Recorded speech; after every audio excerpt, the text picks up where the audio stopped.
Tu devins ce que tu regardais. Tu devins ce que tu regardais. La loi de l'existence est l'amour. Affirmer avec ses propres actions quelque chose d'autre. Toute la vie est fonction de quelque chose de plus grand, est fonction de Dieu. Notre vie est fonction de toi, ô Jésus-Christ. Je cherche ta face. Je cherche ta face. Voilà l'essence même du temps. Je cherche ta face. Voilà l'essence même du cœur. Je cherche ta face. Voilà la nature même de la raison. Le visage retrouvé. Cherchez le Seigneur pendant qu'il se laisse trouver. J'ai découvert le voile de Manopello à l'occasion de l'ostension du Saint-Suaire de Turin. Mon intérêt s'est ensuite accru quand j'appris que le pape s'y était rendu en 2006. Cet achéropoïète du Christ, image non exécutée de main d'homme, a été retrouvé il y a à peine une cinquantaine d'années. Les informations dont on dispose à son sujet ne sont pas nombreuses, mais pas non plus si rares. Son histoire s'entrecroise avec celle de 3 autres achéropoïètes et avec les traces insistantes que celles-ci ont laissées au cours de l'histoire. Le voile de Camulia, le Mondillon d'Édesse, la Véronique romaine et la Sainte Face de Manopello. S'agit-il de 4 différentes images du Christ ou de 4 noms différents qu'un même voile aurait pris au cours de l'histoire? Le mouchoir extrait d'une fontaine, un linge envoyé par Jésus au roi Abgar, le voile imprimé sur le chemin du calvaire et le linceul mentionné par les évangélistes. 4 histoires pour combien de voiles différents? Les éléments communs sont le voile lumineux, les yeux ouverts, les traces de la passion, les miracles et l'enthousiasme populaire. Notre voyage part de l'image la plus ancienne, le voile de Camulia, dont l'histoire commence autour du IVe siècle à Camulia, en Cappadoce.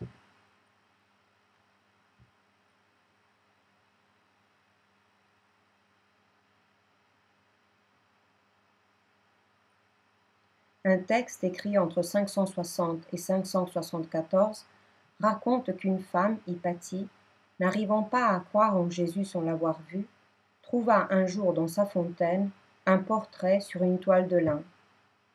Hypatie l'enveloppa dans sa robe et l'image laissa imprimer sur l'étoffe une 2e empreinte qui sera ensuite transférée à Césarée. Une 3e copie fut envoyée à une femme de Duboulogne sur le pont. En 554, la ville fut assiégée et détruite par les barbares. En échange de son aide, on offrit à l'empereur le voile de Camulia, qui sera donc transféré à Constantinople en 574. Depuis l'Antiquité jusqu'à nos jours, on raconte que l'image aurait été créée par l'art divin, qu'elle n'aurait pas été produite par les mains d'un tisserand, ni colorée par l'action d'un peintre. Toujours à Constantinople, au temps de Tibère, une veuve obtint une nouvelle copie, qu'elle laissera ensuite aux religieuses de Mélitène. Le voile de Camulia devint le palladium impérial et suivait l'armée dans les campagnes militaires en Afrique et en Perse. C'est à ce voile qu'on attribua la victoire de Constantine de 581. En 586, sous l'empereur Maurice II, le général philippique, avant d'entreprendre la victorieuse bataille sur le fleuve Arzamon, montra aux soldats l'image du Dieu incarné, pleine de larmes. En 622, Héraclius, avant de partir en guerre contre la Perse, salua le peuple en montrant le voile de Camulia comme un étendard.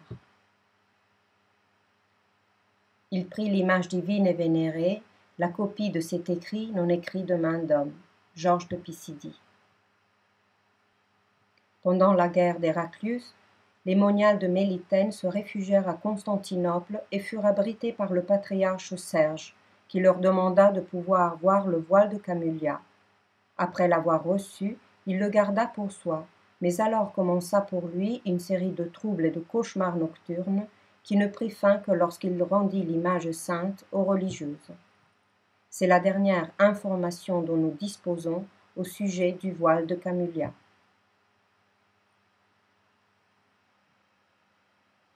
Pourquoi le voile de Camulia est-il tombé dans l'oubli? S'est-il égaré au cours des guerres persanes? L'a-t-on perdu au cours des années de l'iconoclastie?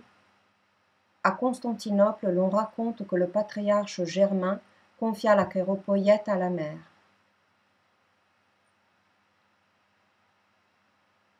Cette icône, se dirigeant tout droit devant soi, arriva jusqu'au Tibre, le fleuve de la grande ville de Rome, imprégné de sel jusqu'aux os.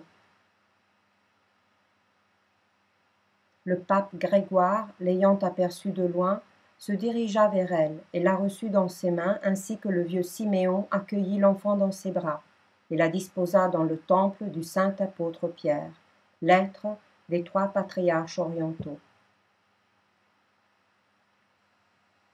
En 752 à Rome, on mentionne pour la première fois la chéropoïette du Sauveur. La ville étant menacée par l'invasion des Longobards, le pape Étienne II ordonna une procession publique pour invoquer la protection divine. Il y porta lui-même, pieds nus, la chéropoïette sur ses épaules. On suppose qu'il s'agit de cette icône-ci, provenant de Constantinople et mentionnée par les 3 patriarches orientaux. Elle est conservée dans la chapelle des papes. L'image est presque invisible. Elle fait penser au Christ assis sur le trône.